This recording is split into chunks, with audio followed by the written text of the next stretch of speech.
What's going on, guys? Welcome back to WWE Network and Show, where I, Graham G.S. and Matthews, break down all the original content you watch on the WWE Network and on Peacock. And today we're talking the March 6, 2023 edition of Raw Talk. Jackie Redmond back this week alongside Matt Camp in the studio. They start out the show recapping the Kevin Owens Solo Sikoa opening match on Raw, the Sami Zayn Jimmy Uso main event, followed by that great post-show angle with Sami Zayn getting betrayed by Jey Uso. Them, the Bloodline laying out Sami Zayn before Cody Rhodes made the save. Great ending to the show. Matt Camp says the Bloodline is getting stronger again, and he also teased maybe Jey is on the side of Jimmy, but not necessarily Roman Reigns. So I'll talk about this more in my written review of the show and elsewhere and whatnot, but it was a great angle, but it doesn't take away the drama from Friday SmackDown as far as where Jey falls in the Bloodline, because he might just be loyal to his brother and not necessarily Roman, which is really interesting. So we'll see on Friday. But anyway, when Jackie asks Matt, do you think Sami has done enough to mend the fences with Kevin Owens? Is he willing, accepting the alliance from Sami Zayn at this point? Is it worth it for Owens? Matt Camp says, I can't answer that. I don't know. That's a question for Kevin Owens. They recap Omos's quick win over Dolph Ziggler, over and under a minute. Backstage, MVP and Omos talk to Byron Saxton. No Kathy Kelly on the show this week, I don't think. Omos didn't really speak here. It was more so MVP. He acknowledges that Byron should have acknowledged that what Omos did to the former two-time world champion was impressive. And I think I missed Dolph's name when he first started talking about this, and I'm thinking, what two-time world champion did Omos beat? And I'm thinking in my head, he's talking about Bobby Lashley, because he beat Bobby Lashley last year at WrestleMania Backlash. So I'm thinking, why? That's weird. Why would he acknowledge Bobby Lashley? Maybe because of his history with Lesnar, or, that's the only real accolade Omos has aside from winning the Raw Tag Team titles, and I'm not counting that pointless fucking Battle Royal from Survivor Series 2021. But then I realized, oh shit, he's talking about Dolph, who I completely forgot.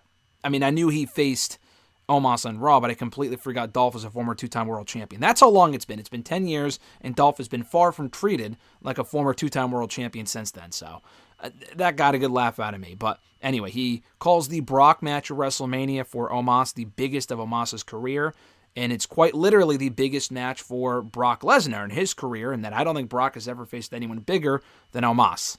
So the match likely will not be good. Hopefully they keep it short and sweet. I'm still upset they're even doing that shit, but whatever.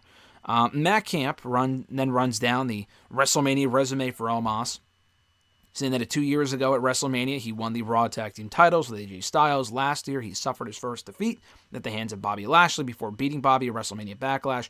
This year, he's facing Brock Lesnar. So it's been a pretty prominent last 3 years of WrestleMania for Omos, which shockingly did not involve the WrestleMania Andre the Giant Memorial Battle Royal, which you would think he would win.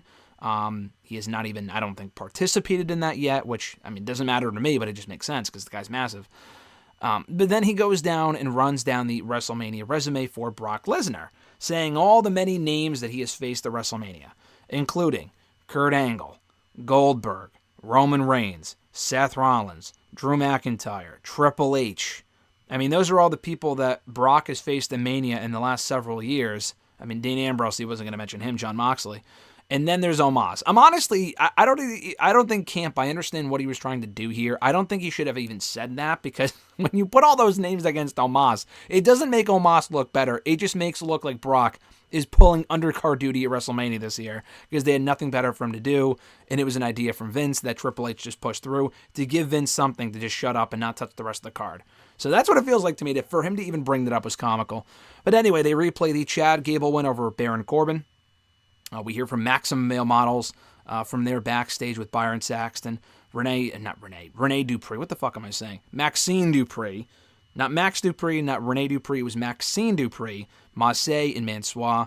They talk about Otis and how Massey trusts her vision. Mansois says they were born with talent, so they're still recruiting Otis. The Maximum Male Models in their current incarnation are actually entertaining. I'm not saying I want to see them pushed or anything as tag team champions, but the act as an undercard act is entertaining, and I don't mind it.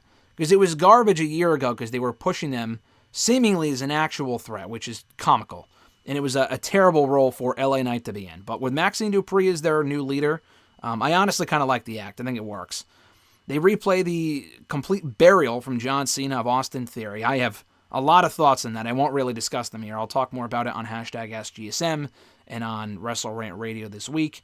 Matt Camp says when Jackie asks him whether Theory is ready for this match, thankfully Camp says yes. He says Theory is ready for this match, and that his whole intention with the match is to bring Cena into his spotlight now and then kick him out of it after beating him.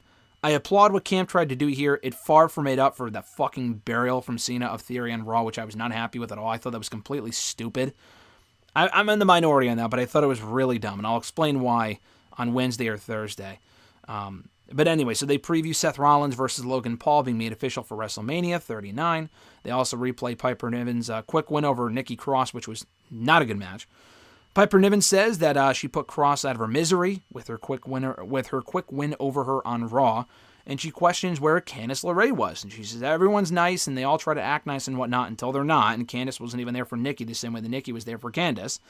And Piper's whole vision is to give people what they deserve, and she will not stop until everyone has to pay the Piper, which is a great line considering her name is Piper Niven. Kind of channeling Roddy Piper there. I thought this was good stuff from Piper Niven. I wish we would see more of this from her on Raw as far as the promos go. The match wasn't good, but at least she won and kind of made up for the loss to Candice last week. And she got some, good mic time here. I thought this was very good actually from her. They recap Finn Balor's loss to Johnny Gargano thanks to Edge. They preview Edge's challenge to Finn Balor next week, so merely inevitable that Edge and Balor will be made official for WrestleMania next week. Likely, I would hope, in a Hell in a Cell match has been rumored for months now, so we'll see. They also replay the Women's WrestleMania Challenge segment with Trish, Lita, Becky, Damage Control. Kind of a nothing segment, but they set up the Mania match, so there was that. And then Matt Camp also said that he wasn't surprised that Bayley accepted the challenge quickly because, Trish and Lita, or not Trish and Lita, but Lita and Lynch, rather, beat her girls for the tag team title. She wants revenge. So, there you go. The match is happening at WrestleMania as I hoped it would, and I'm glad we're getting it. And if Ronda and Shayna are still going to be involved in the tag title match at Mania, and I know Ronda's hurt right now or whatever, I can still see them doing a multi-team women's tag team match on night 1 with the winners challenging Becky and Lita on night 2. Because the tag titles aren't on the line, obviously, in that 6-woman tag. If they want the titles on the line, it would make sense for Becky and Lita to pull double duty, and they lose it on night 2. So that's honestly what I'm expecting to happen. Speaking of Lita and Stratus, they plugged them for the bump on Wednesday, along with Liv Morgan. I guess it's National Women's Day on Wednesday. It is, March 8th is National Women's Day, so that timing works out perfectly. And that was Raw Talk for March 6, 2023. Pretty decent show here as we head towards WrestleMania. Very much enjoyed Raw this week. I thought it was a great show. A lot of great Mania developments, a lot of good angles, good stuff happening. So I very much enjoyed Raw. And this was a decent edition of Raw Talk. We heard from Piper Niven. We heard from MVP and Omos. Who cares? Love MVP, but the Omos match just does nothing for me. And the Maximum Male Model stuff was entertaining while it lasted. So thank you guys for checking out my review of the show. I appreciate it. Be sure to like the video, drop a comment, share the video, and subscribe to the channel for more daily content. Have an awesome one. I'm Graham G. Matthews, and I'll catch your ass down the road.